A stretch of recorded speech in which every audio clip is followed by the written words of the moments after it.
mereka sudah luar biasa, tapi ada siapa? Qaumum mim ba'dikum, kaum yang hidup setelah kalian. Yu'minu nabi walam yarauni. Yu'minu nabi, kaum itu beriman kepada saya, walam yarauni, sedangkan mereka tidak pernah melihat saya. Rawahu Ahmad. Hadirin rahimakumullah, meskipun kita tidak pernah berjumpa dengan Nabi ya, meskipun kita tidak pernah ditakdirkan untuk hidup pada zaman Nabi, kalau boleh pilih, mungkin para ikhwan kepengen hidupnya pada zaman Nabi ya, ketemu sama Nabi, mungkin kalau boleh memilih ya. Tetapi Allah takdirkan tidak. Meskipun tidak, maka Allah dan Rasulnya kasih apresiasi kepada kita. Menurut teks hadis ini menunjukkan kita lebih baik dari para sahabat. Kenapa? Karena kita mau beriman, melaksanakan perintah Rasul, padahal kita tidak pernah berjumpa dengan Rasul. Kalau para sahabat imannya kuat, wajarlah. Kenapa wajar? Nabi berada di sekitar mereka. Nabi kumpul bersama mereka. Nabi bersama-sama mereka. Maka dalam tanda petik adalah wajar kalau para sahabat imannya pilihan. Tetapi kelasnya kita yang tidak pernah melihat Nabi, yang tidak pernah berkomunikasi dengan Nabi, yang tidak pernah berinteraksi dengan Nabi, sampai mau melaksanakan apa yang diperintahkan oleh Nabi, maka itu adalah khair. Itu lebih baik daripada para sahabat. Ini motivasi untuk kita semuanya. Bukan berarti hadis ini sedang mendiskreditkan sahabat. Tidak ya, tidak. Maka dalam riwayat yang lain dijelaskan, Nabi bertanya, siapa yang makhluk yang paling menakjubkan imannya menurut saya? Maka sahabat mengatakan, para malaikat. Nabi mengatakan, malaikat nggak mungkin mereka tidak beriman. Kenapa? Karena mereka indah Allah, hidupnya di sisi Allah. Para malaikat di sisi Allah, maka nggak mungkin mereka tidak beriman. Kalau demikian siapa? Mereka mengatakan para nabi. Para sahabat mengatakan, kalau demikian para nabi ya Rasul, yang imannya menakjubkan. Nabi mengatakan, bukan. Bagaimana para nabi nggak beriman, sedangkan dia mendapatkan wahyu langsung dari Allah Subhanahu Wa Taala? Nggak mungkin nabi tidak menakjubkan iman. Kenapa? Allah kasih wahyu kepada mereka. Sahabat bingung. Kalau demikian berarti kami ya Rasul, kami ini yang imannya menakjubkan. Rasul mengatakan, bagaimana kalian tidak beriman kepada saya? Saya ada di tengah-tengah kalian. Dikira sahabat itu paling menakjubkan keimanannya. Yang menakjubkan imannya menurut saya adalah orang-orang yang hidup setelah kalian. Mereka iman kepada saya, sedangkan mereka tidak pernah berjumpa dengan saya. Mereka tidak pernah melihat dengan saya. Maka mudah-mudahan melaksanakan puasa Ramadan dengan serangkaian ibadahnya bisunnah, iya Ramadan bisunnah, maka mudah-mudahan kita mencapai derajat yang tinggi, adalah derajat tidak pernah berjumpa dengan Nabi, tapi mau melaksanakan apa yang diperintahkan oleh Nabi Sallallahu Alaihi Wasallam. Amin.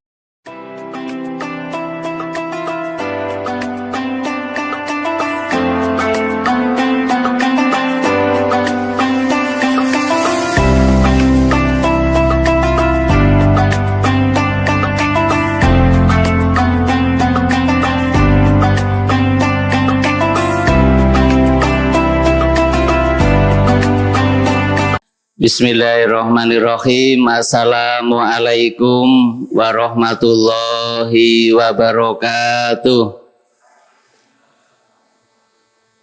Alhamdulillahilladzi anzalal qur'ana fi syahri ramadhana hudalin nasi minaz zulumati ilan nur alladzi arsala rasulahu bil huda wa dinil haqqi liyusirahu ala dini kulli walau karihal musyrikun.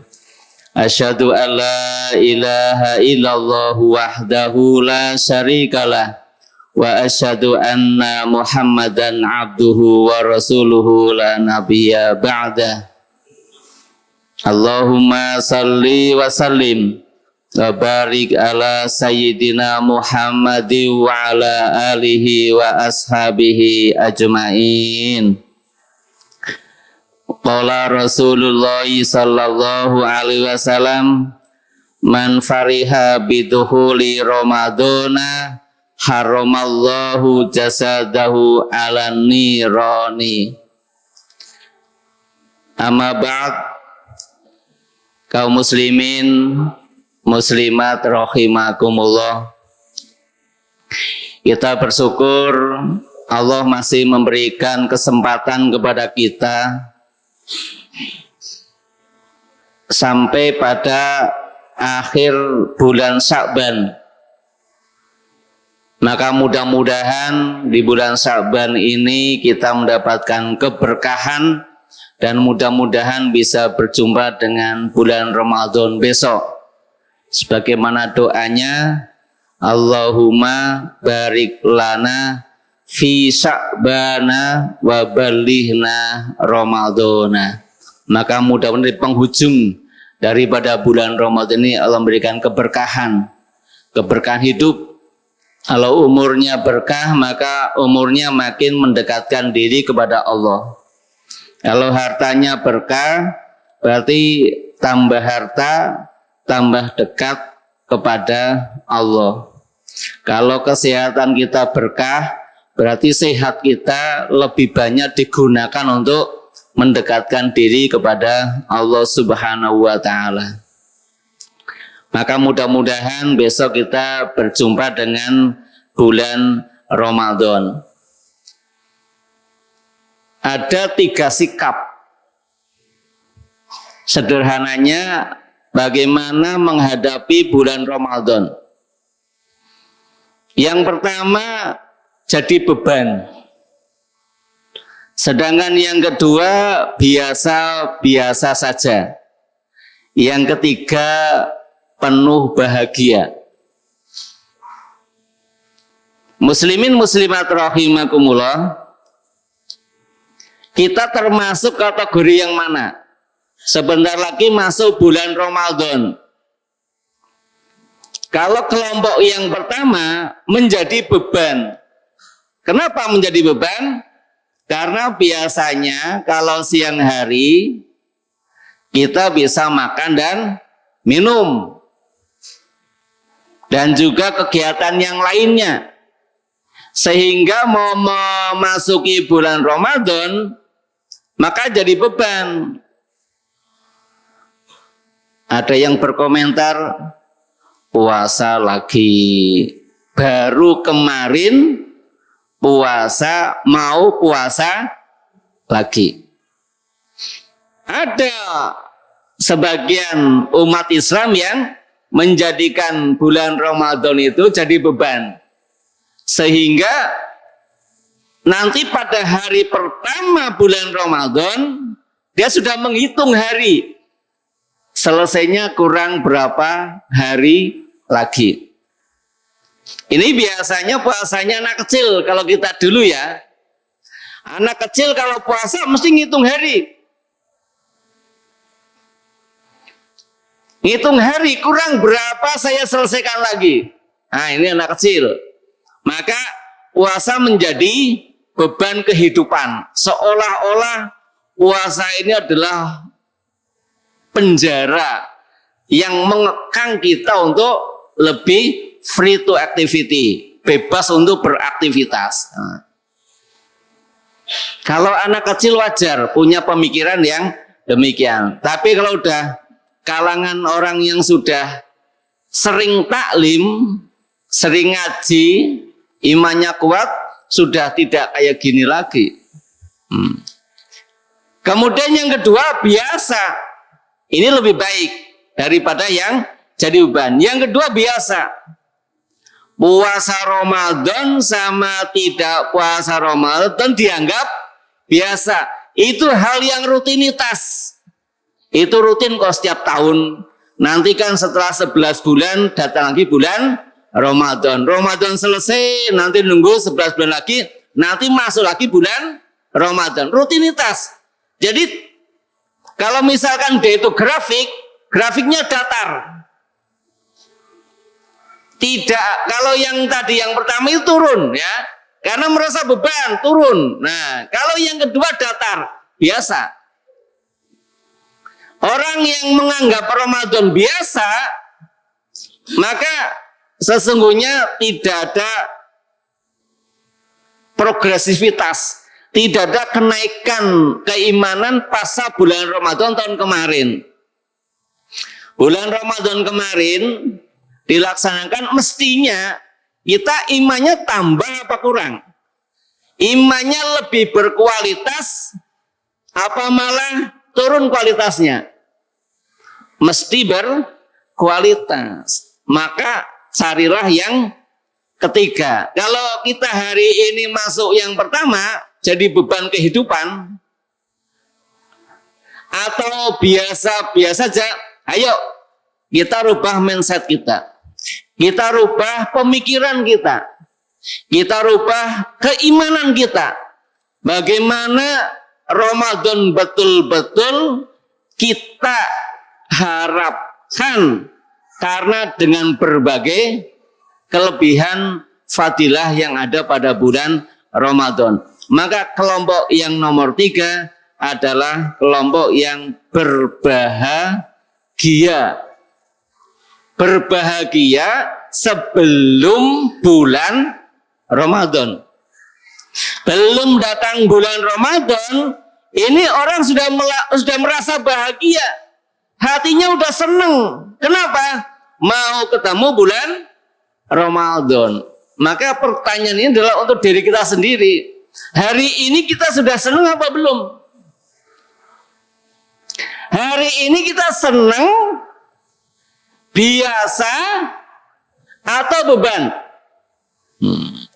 Kalau kita masih yang pertama dan kedua, melalui taklim akhir Syaban ini, ayo kita bangun pemikiran baru. Ayo kita bangun keimanan kita yang baru. Ada sebuah hadis, Rasulullah Shallallahu Alaihi Wasallam bersabda, "Man fariha biduhuli Ramadana haramallahu jasadahu ala nirani." Walaupun hadis ini cukup menjadi perdebatan tentang kualitas hadisnya, antara sahih maupun dhaif ya. Tetapi itu dari tinjauan sanad, bukan tinjauan matan ya. Jadi untuk melihat sebuah hadis itu sahih atau tidak, maka dapat dilihat dari 2 jalur. Yang pertama sanadnya, yang kedua matannya. Sanad itu adalah urutan orang-orang yang meriwayatkan hadis. An siapa. Ini kalau para santri udah biasa ya baca kitab kan, dari siapa itu diurutkan itu sampai kepada sahabat, kemudian anin nabiyyi sallallahu alaihi wasallam qala, sampai pada nabi. Nah, urutan orang-orang yang meriwayatkan hadis itu sampai kepada sahabat, itu yang namanya sanad. Nah, ketentuan sahihnya hadis itu dilihat dari sanadnya. Satu, kualitas orang yang meriwayatkan. Kira-kira perilakunya bagaimana? Ulama hadis memberikan kesepakatan, sekali saja periwayat hadis berkata bohong. Gimana? Sekali saja dia pernah berkata bohong, maka hadisnya dianggap tidak sahih. Itu para ulama menjelaskan hal yang demikian. Sehingga orang yang mengeluarkan hadis seperti Imam Bukhari, Muslim itu betul-betul melihat kredibilitas daripada orang yang meriwayatkan hadis itu. Betul-betul dijaga. Karena jangan sampai dia berbohong tentang hadis yang mau disampaikannya. Itu sanadnya, kualitasnya. Yang kedua, nyambung apa tidak? Maksudnya antar sanad ketemu apa tidak? Jangan-jangan dia nggak ketemu, tapi bilang ketemu dia. Padahal hidupnya tidak pada masanya. Sedangkan kepada matanya adalah apabila bertentangan dengan Al-Quran. Yang kedua, bertentangan dengan ilmu pengetahuan umum. Maka bisa dikatakan sebagai hadisnya itu dhaif atau lemah. Nah, kita tidak sampai ke sana ya. Nah, ini menurut sanadnya menjadi perdebatan, tetapi matanya sahih isinya.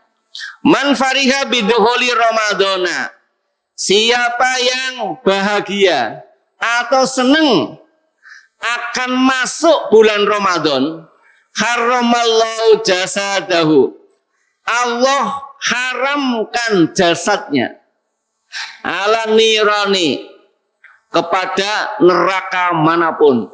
Karena neraka itu jumlahnya tidak satu. Ada neraka wel, neraka apa lagi? Paling bawah jahanam ya, jahanam, neraka sakor dan sebagainya. Nah, orang yang berbahagia menyambut datangnya bulan Ramadan, Allah haramkan jasadnya. Kalau Allah haramkan jasadnya, berarti dia tidak akan masuk ke dalam neraka.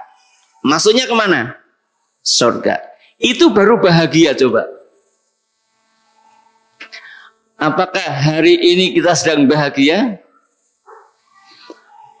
Apakah hari ini kita sedang senang? Tapi senangnya mau masuk bulan Ramadan. Kalau hari ini kita belum senang, yuk kita senang bareng-bareng. Mari kita senang bareng-bareng. Senang kadang harus dipaksa ya.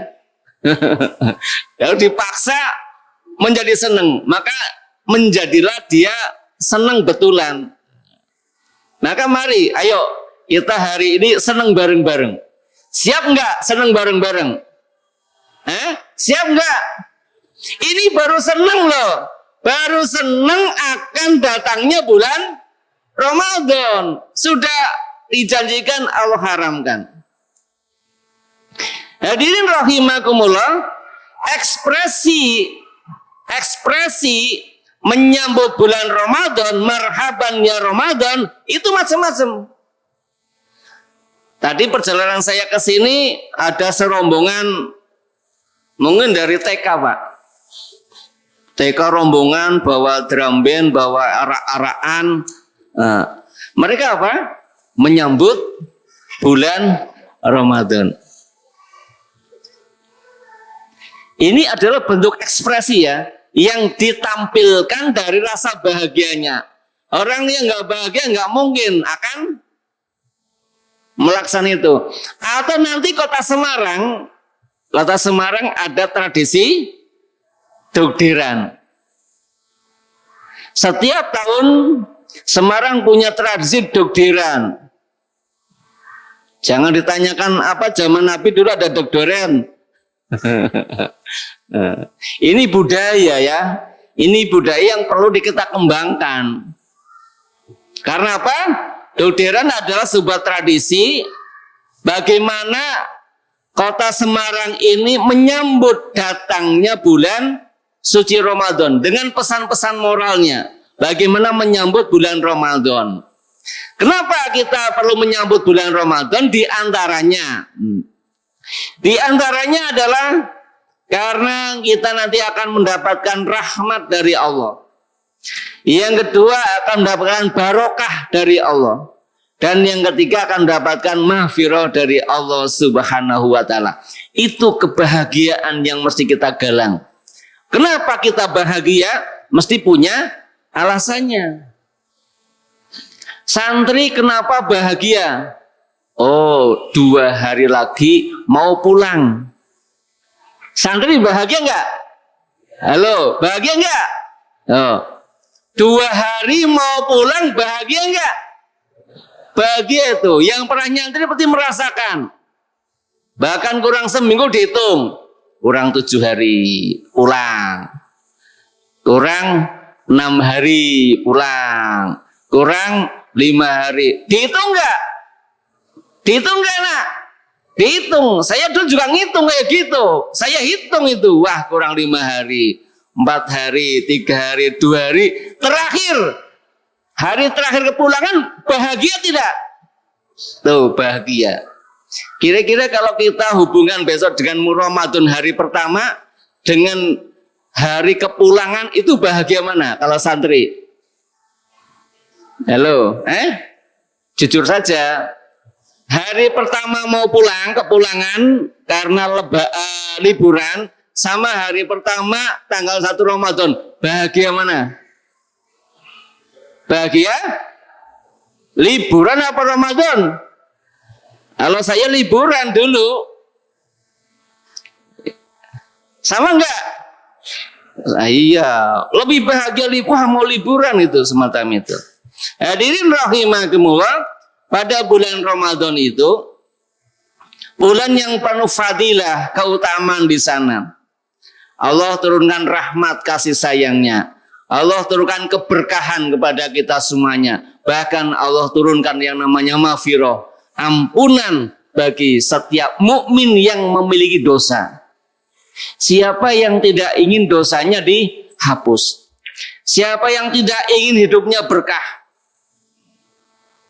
Tambah umur, tambah baik, tambah kekayaan, tambah baik, tambah sehat, tambah baik. Ingin enggak? Allah kasih rahmat, kasih sayang dari Allah Subhanahu wa ta'ala. Hadirin rahimakumullah. Syekh Abdul Qadir Al-Jilani pernah memberikan satu pesan-pesan rohani kepada kita semuanya dalam rangka menyambut bulan Ramadan. Saya simpulkan ada 2 pesan ya. Tapi pesan rohani ya. Bukan pesannya kalau dulu kan kita anak-anak, wah bulan Ramadan nanti nyala mercon. Ya enggak? Nah, dulu gitu. Bulan Ramadan beli kembang api. Tidak demikian. Beliau pesan satu. Untuk menyambut bulan Ramadan, maka perlu menyucikan diri dari kesalahan dan dosa. Dosa dan kesalahan yang pernah kita lakukan dicuci, bersihkan. Kenapa? Karena Ramadan itu adalah bulan yang sangat istimewa. Kalau mau memasuki bulan Ramadan, kita masih berlumuran dosa, berlumuran salah, maka pertanyaan, bisa nggak kita berinteraksi dengan Ramadan? Bisa nggak kita merasakan senangnya bulan Ramadan? Kalau hati kita masih banyak dosa-dosanya, maka bersihkan. Caranya bagaimana?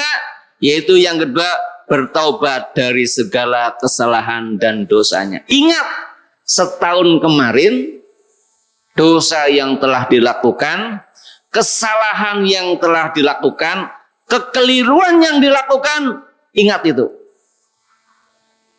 Kalau sudah ingat, maka segeralah bertaubat kepada Allah Subhanahu wa ta'ala. Kalau urusan dosa dan salah, jangan sekali-kali dilupakan. Kalau urusan kebaikan, jangan sekali-kali diingat.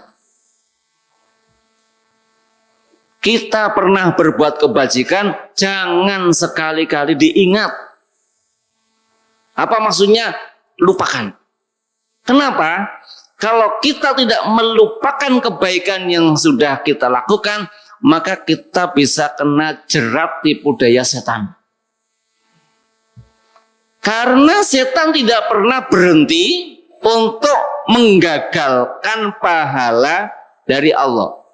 Walaupun sudah tahunan yang lalu kita melakukan sebuah kebaikan, kemudian kita ingat-ingat lagi, kita ceritakan dengan orang lain. Kira-kira pahalanya jadi dapat apa tidak? Setelah menceritakan, hilang, hapus. Padahal sudah 10 tahun yang lalu. Maka urusan kebaikan goodbye, ya, jangan diingat-ingat. Tapi urusan dosa, urusan maksiat, urusan telah berbuat keliru, berbuat salah, diingat-ingat sampai kita mau meninggal dunia harus ingat. Jangan sampai tidak ingat. Mohon maaf ya, saya sambil minum.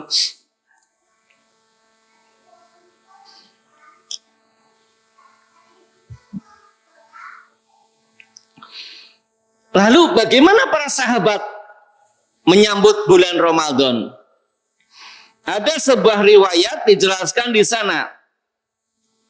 Abdullah bin Mas'ud radhiyallahu anhu ditanya oleh para sahabat, bagaimana para sahabat itu menyambut bulan Ramadan?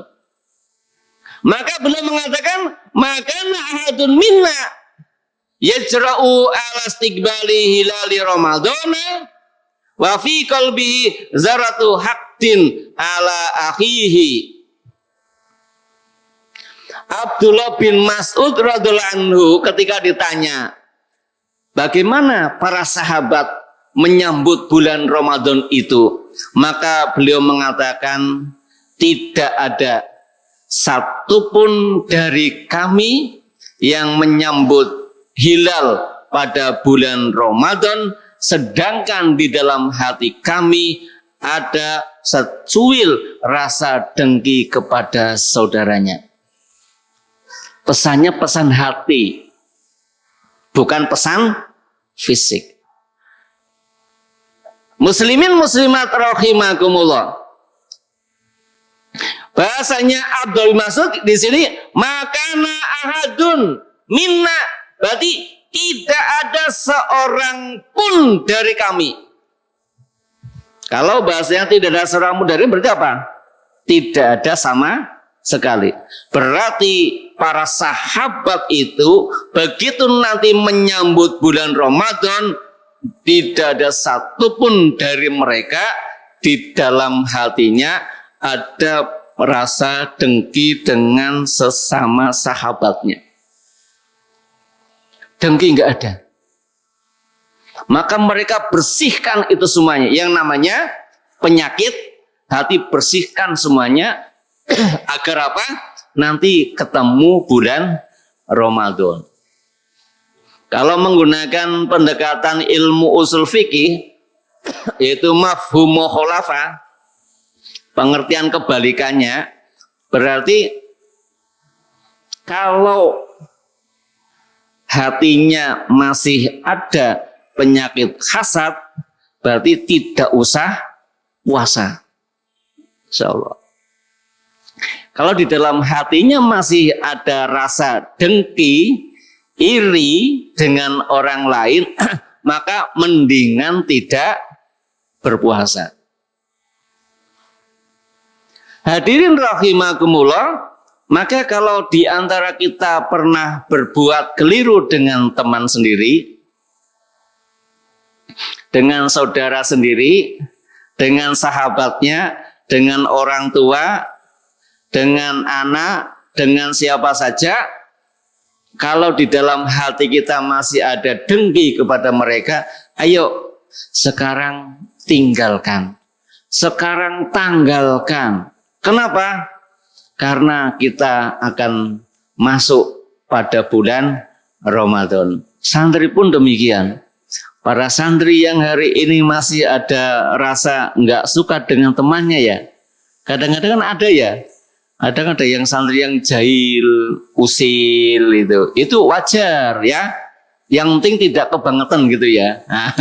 Yang penting tidak kebangetan. Dikit-dikit itu ya. Dikit-dikit itu ada. Kalau ternyata masih ada ghil di antara kita, ayo hari ini lepaskan. Kalau saya masih ada benci dengan seseorang, ayo sekarang realnya saya lepaskan. Kalau masih ada yang saya tidak suka dengan teman, ayo sekarang dilepaskan semuanya. Itulah pesan Abdullah bin Mas'ud. Para sahabat tidak ada satupun ketika akan datang bulan Ramadan itu, sedangkan di dalam hatinya masih ada rasa dengki kepada saudaranya. Hadirin rahimakumullah. Ibnu Rajab menjelaskan begini. Para sahabat itu 6 bulan setelah Ramadan mereka berdoa agar amaliyah Ramadan itu diterima oleh Allah. Padahal kita habis Ramadan doa itu enggak. 6 bulan setelah Ramadan masih doa enggak? Ya Allah, mudah-mudahan Kau terima ibadah saya selama bulan Ramadan kemarin, 5 bulan yang lalu. Para sahabat sampai segitu. Kemudian 6 bulan menjelang bulan Ramadan, mereka berdoa agar apa? Agar dirinya sampai pada bulan Ramadan, bisa masuk kepada bulan Ramadan. Kenapa? Karena bulan Ramadan ini adalah bulan yang sangat istimewa, terutama bagi para sahabatnya. Hadirin rahimakumullah, maka sebelum memasuki bulan Ramadan, kita perlu tanamkan rasa bahagia dulu. Kalau tidak bisa bahagia secara kesadaran, yuk kita paksa bahagia berjamaah. Nah, yuk kita paksa bahagia, ya. Bisa nggak? Daripada tidak bisa, ayo kita paksa untuk bahagia bersama. Hadirin rahimakumullah. Nah, kemudian menjelang datangnya tanggal 1 Ramadan, jangan lupa kita doa awal bulan. Sebenarnya doanya tidak hanya di bulan Ramadan. Begitu datang bulan tanggal 1, kita dianjurkan untuk berdoa. Di antara doanya adalah Allahumma ahlilhu alaina bil yumni wal iman wassalamati wal islam rabbi wa rabbukallahu, rawahu Ahmad dan Tirmizi. Itu doanya. Jadi kalau sore ini nanti nampak hilal, ya, kalau sore ini nanti memang ru'yatul hilal itu kelihatan bulan, maka kita harus berdoa, ya. Ini doanya. Hafal enggak, Bu? Bu, hafal mboten? Mboten, dihafalke. Nah, ngikuti sahabat, ya. Allahumma ahlilhu alaina. Mari. Bil yumni wal iman wassalamati wal islam rabbi wa rabbukallah. Ya, nanti soalnya hafalkan sendiri.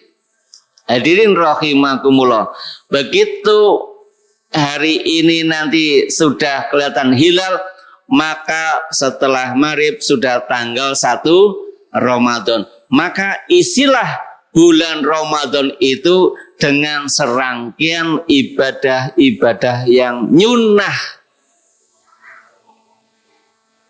Ihya'ur Ramadan bis sunnah.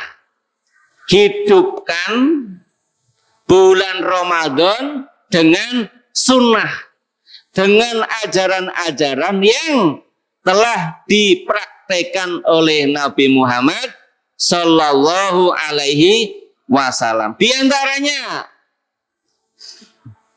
1, sholat tarawih. Sholat tarawih bisa dilaksanakan 2 waktu. Waktu yang pertama ba'dal isya. Ba'dal isya berarti setelah sholat isya, pada umumnya sholat tarawih dipersilakan. Yang kedua, bisa dilaksanakan sepertiga malam akhir sebelum sahur. Jam 2 atau jam 3, sekitar jam itu. Itu bisa dilaksanakan. Silakan sesuai dengan motivasi dan kemampuannya. Kalau misalkan mau mengambil ba'da isya, ya sudah lanjutkan sholat sampai selesai. Nanti tidur baru sahur. Kalau yang melaksanakan 3 hari seperti malam akhir, maka dipersilakan. Yang kedua, tadarus Al-Quran. Tadarus Al-Quran, upayakan 1 bulan ini khatam minimal 1 kali. Muslimat berani nggak 1 bulan khatam 1 kali minimal? Halo muslimat, siap tidak 1 bulan khatam sekali? Alhamdulillah. Muslimin berani nggak? Berani nggak? Berani. Berarti programnya one day, one juz. 1 hari harus dipaksakan khatam 1 juz. Maka bulan Ramadan selesai, kita bisa khataman Al-Quran. Khatmul Quran dilaksanakan. Berarti sudah bisa 1 bulan 1 kali khatam. Ya. Nanti banyak sekali manfaatnya. Kemudian tahfizul Quran, menghafal ayat-ayat suci Al-Quran. Walaupun 1 ayat, 2 ayat, paling enggak ada tambahan ya. Ada tambahan menghafal Al-Quran. Wabil khusus umaro ini. Wabil khusus umaro disarankan sekali untuk bisa selama bulan Ramadan menghafalkan 1 surat Al-Jumu'ah. Yang kedua surat Al-Munafiqun. Yang ketiga surat Al-Insan. Yang keempat surat As-Sajdah. Dan yang kelima 8 ayat pertama surat Al-Isra. Nah, umaro wilayah sampai riasah diharapkan bisa hafal 5. Al-Jumu'ah, Al-Munafiqun, Al-Insan, As-Sajdah, dan 8 ayat pertama surat Al-Isra. Nanti bisa ditarget ya, target ke sana. Hadirin rahimakumullah. Kemudian penyelenggaraan zakat, infak, dan sodakoh. Ini perlu digali lagi. Wabil khusus, ini Aqsa Working Group. Wabil khusus adalah kepedulian untuk Palestina.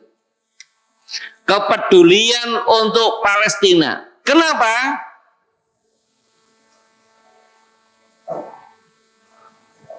Perang yang terjadi di Gaza itu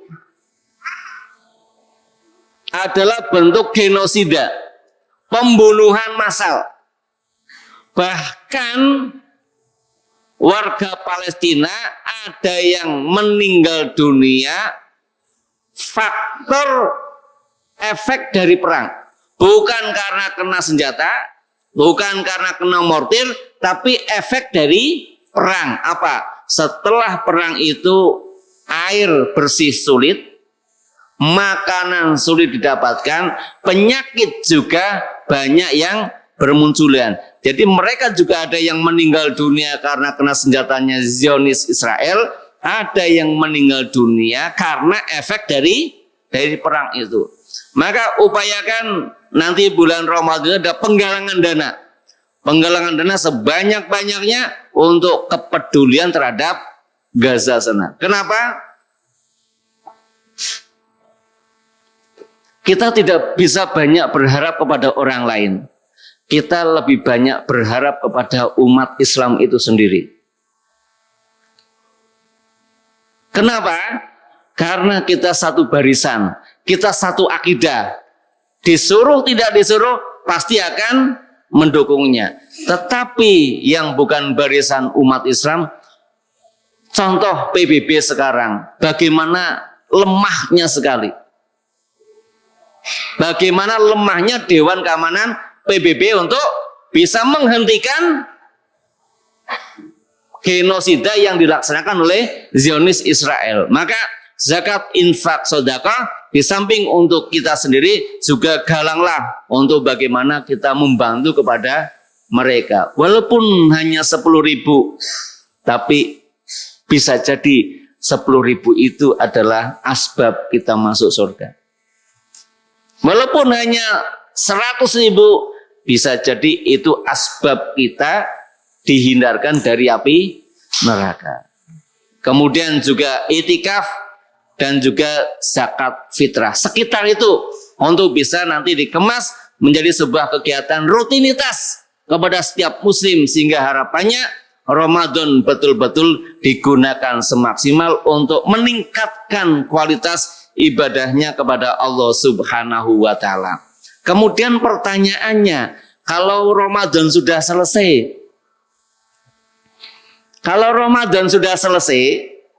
kelompok yang pertama tadi itu akan senang tidak?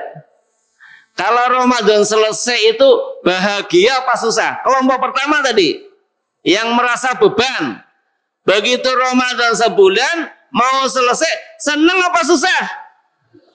Senang. Ayo besok kita senang apa tidak? Kalau mau selesai. Sedangkan kelompok dua yang biasa-biasa, yuk aja nggak ada perasaan apa-apa. Udah biasa kok. Oh ini Ramadan kurang 3 hari selesai, biasa. Oh besok mau Lebaran, biasa. Ada orang yang memang datar ya, kayak gitu. Nah, sedangkan kelompok yang ketiga, begitu puasa Ramadan selesai, apa yang terjadi? Walaupun bahagia tapi sedih. Maka pertanyaannya adalah spirit Ramadan nanti akan sampai di mana? Apakah kita hanya melaksanakan rutinitas ritual bulan Ramadan, setelah itu selesai sehingga tidak ngefek kepada makna dari puasa Ramadan? Buahnya adalah la'allakum tattaqun, menjadi orang yang bertakwa. Itu adalah buah daripada orang bertakwa. Kalau misalkan puasa Ramadan sudah selesai, kira-kira spirit Ramadan dibawa nggak sampai 11 bulan berikutnya? Apa goodbye, wah selamat tinggal, gitu? Atau bagaimana semacam itu? Hadirin rahimakumullah. Misalkan puasa ini kan menyehatkan badan. Sumu tasihu, kata siapa? Nabi. Puasalah kamu, maka kamu menjadi sehat. Nah, sekarang kalau bulan Ramadan, kemudian puasa 1 bulan, maka pasca bulan Ramadan itu kita jadi sehat apa jadi sakit? Itu secara individual ya. Secara individual kita makin sehat apa makin sakit? Ini pertanyaan. Karena kata Nabi, sumu tasihu, kamu puasa kamu akan sehat. Itu secara individual. Sekarang secara keseluruhan, ya, secara keseluruhan, nanti selesai bulan Ramadan, rumah sakit itu sepi atau makin rame? Itu ukurannya nanti. Ukurannya nanti ada di rumah sakit, salah satu indikatornya. Kalau setelah puasa Ramadan ke rumah sakit itu separuh pasiennya tidak datang, berarti menandakan puasanya berhasil. Puasanya berhasil secara masyarakat Indonesia. Berarti mestinya setelah puasa Ramadan 1445 Hijriah besok, biasanya rumah sakit Karyadi 1 hari misalkan ada 500 pasien. Maka setelah Ramadan sampai nanti Ramadan berikutnya, setiap hari hanya 250 pasien. Itu berarti apa? Berarti umat Islam puasanya berhasil. Tapi Kalau bulan setelah Ramadan selesai, rumah sakit tambah rame, poliklinik makin antri, puskesmas makin rame, apotek baru banyak dibuka, itu menunjukkan makin banyak yang sakit apa makin banyak yang sehat. Berarti puasanya belum berhasil. Itu baru dari ukuran kesehatan. Ukuran kesehatannya adalah ada di situ. Kalau misalkan puasa itu bisa mencegah, menahan diri dari barang yang halal tapi suruh ditunda. Nah, kalau bulan Ramadan saya punya minuman ya. Ketika puasa minuman ini halal apa haram? Zatnya halal apa haram? Halal. Apalagi milik saya. Ini halal, Bu. Tapi ketika Ramadan kita disuruh mengendalikan sementara. Tuh. Orang yang berpuasa itu dilatih mengendalikan diri dari makanan yang halal. Bukan menghilangkan, mengendalikan diri. Kalau kita dilatih mengendalikan makanan minuman yang halal, maka otomatis kita mampu untuk mengendalikan makanan minuman yang diharamkan. Iya apa tidak? Nah, siapa yang bulan Ramadan berani minum coba di rumah sendirian? Santri wah haus, habis ngaji, kadang diseneni, salah mocone gitu ya. Nah, nesu kamar. Berani nggak minum? Sedang puasa, berani nggak? Nggak berani. Walaupun nggak ada yang tahu, nggak berani. Coba, padahal minumannya sendiri. Apa maksudnya? Puasa itu mampu mengendalikan miliknya sendiri, apalagi miliknya orang lain. Maka pasca Ramadan ini kita lihat, kalau makin banyak orang yang mampu mengendalikan diri di Indonesia, berarti puasanya berhasil. Kalau korupsi makin merajalela, korupsi tidak harus pejabat ya. Semua orang punya peluang korupsi, walaupun hanya Rp1.000. Santri seorang korupsi bisa. Mestinya untuk Sahriyah 750 dikasihkan 700. Itu korupsi bukan? Korupsi itu.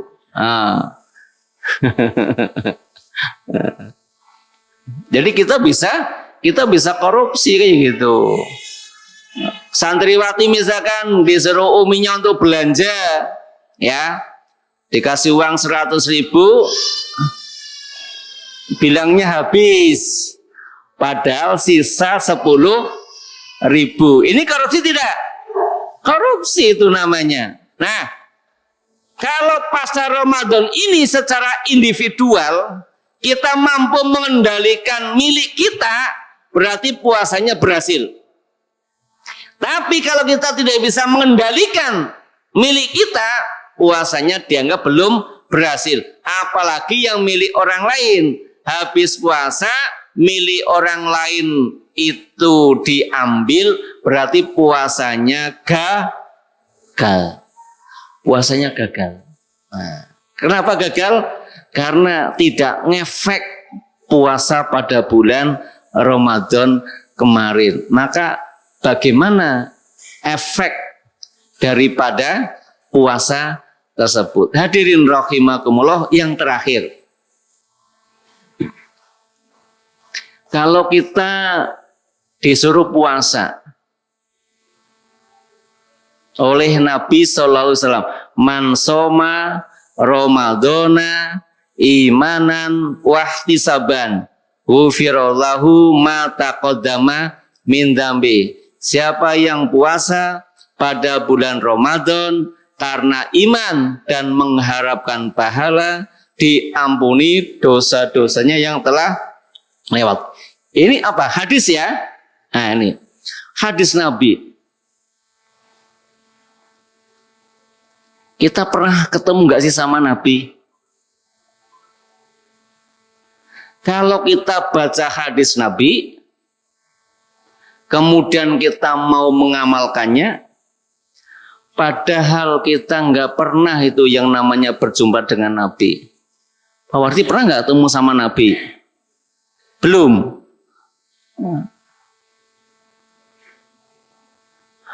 Pak Rois, Pak Yai, Bu Seri, hidupnya zaman Nabi apa beda sama Nabi? Beda tuh, nggak pernah ketemu. Tapi kita mau melaksanakannya, ada sebuah kabar gembira ya. Ada kabar gembira di sana yang ingin saya sampaikan. Hadisnya ini sebenarnya pendek ya, pendek. Hadisnya begini. Ya Rasulullah, hal ahadun khairum minna. Para sahabat bertanya kepada Rasul, ya Rasul, ada enggak orang yang lebih baik daripada kami? Kami itu siapa? Sahabat. Sahabat ini tanya kepada Nabi, maksudnya apa? Sahabat itu sudah peng-pengan ya. Sudah perangnya, jihadnya, hartanya, nyawanya gitu ya. Maka sahabat tanya, ya Rasul, ada enggak orang yang lebih baik dari kami? Begitu coba. Pertanyaannya begitu. Aslamna ma'ak wajahidna ma'ak. Kami sudah menyerahkan semuanya kepada engkau. Kami sudah berjihad kepada engkau. Itu kan bahasa sudah maksimal ya.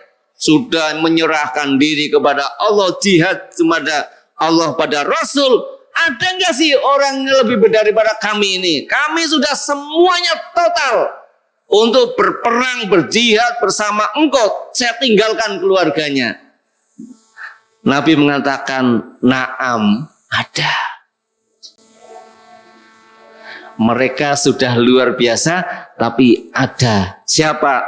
Kaum mim ba'dikum, kaum yang hidup setelah kalian. Yu'minu nabi walam yarauni. Yu'minu nabi, kaum itu beriman kepada saya, walam yarauni, sedangkan mereka tidak pernah melihat saya. Rawahu Ahmad. Hadirin rahimakumullah, meskipun kita tidak pernah berjumpa dengan Nabi ya, meskipun kita tidak pernah ditakdirkan untuk hidup pada zaman Nabi, kalau boleh pilih, mungkin para ikhwan kepengen hidupnya pada zaman Nabi ya, ketemu sama Nabi, mungkin kalau boleh memilih ya, tetapi Allah takdirkan tidak. Meskipun tidak, maka Allah dan Rasulnya kasih apresiasi kepada kita. Menurut teks hadis ini menunjukkan kita lebih baik dari para sahabat. Kenapa? Karena kita mau beriman, melaksanakan perintah Rasul, padahal kita tidak pernah berjumpa dengan Rasul. Kalau para sahabat imannya kuat, wajarlah. Kenapa wajar? Nabi berada di sekitar mereka. Nabi kumpul bersama mereka. Nabi bersama-sama mereka. Maka dalam tanda petik adalah wajar kalau para sahabat imannya pilihan. Tetapi kelasnya kita yang tidak pernah melihat Nabi, yang tidak pernah berkomunikasi dengan Nabi, yang tidak pernah berinteraksi dengan Nabi, sampai mau melaksanakan apa yang diperintahkan oleh Nabi, maka itu adalah khair. Itu lebih baik daripada para sahabat. Ini motivasi untuk kita semuanya. Bukan berarti hadis ini sedang mendiskreditkan sahabat. Tidak ya. Tidak.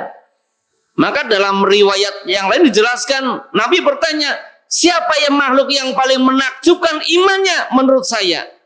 Maka sahabat mengatakan, para malaikat. Nabi mengatakan, malaikat nggak mungkin mereka tidak beriman. Kenapa? Karena mereka indah Allah, hidupnya di sisi Allah. Para malaikat di sisi Allah, maka nggak mungkin mereka tidak beriman. Kalau demikian siapa? Mereka mengatakan para nabi. Para sahabat mengatakan, kalau demikian para nabi ya Rasul, yang imannya menakjubkan. Nabi mengatakan, bukan. Bagaimana para nabi nggak beriman, sedangkan dia mendapatkan wahyu langsung dari Allah Subhanahu Wa Taala? Nggak mungkin nabi tidak menakjubkan iman. Kenapa? Allah kasih wahyu kepada mereka. Sahabat bingung. Kalau demikian berarti kami ya Rasul, kami ini yang imannya menakjubkan. Rasul mengatakan, bagaimana kalian tidak beriman kepada saya? Saya ada di tengah-tengah kalian. Dikira sahabat itu paling menakjubkan keimanannya. Yang menakjubkan imannya menurut saya adalah orang-orang yang hidup setelah kalian. Mereka iman kepada saya, sedangkan mereka tidak pernah berjumpa dengan saya. Mereka tidak pernah melihat dengan saya. Maka mudah-mudahan melaksanakan puasa Ramadan dengan serangkaian ibadahnya bisunnah, iya Ramadan bisunnah, maka mudah-mudahan kita mencapai derajat yang tinggi, adalah derajat tidak pernah berjumpa dengan Nabi, tapi mau melaksanakan apa yang diperintahkan oleh Nabi Sallallahu Alaihi Wasallam. Amin ya Robbal Alamin. Demikian yang bisa saya sampaikan. Mudah-mudahan bermanfaat dan mudah-mudahan kita nanti sampai pada bulan Ramadan, dan bulan Ramadan ini kita jadikan jadi Ramadan yang terbaik, karena bulan atau tahun berikutnya belum tentu Ramadan milik kita semuanya. Semoga Allah memudahkan kita menghidupkan Ramadan dengan sunnah-sunnahnya. Amin ya Rabbal Alamin. Billahi taufiq wal hidayah. Wassalamualaikum warahmatullahi wabarakatuh.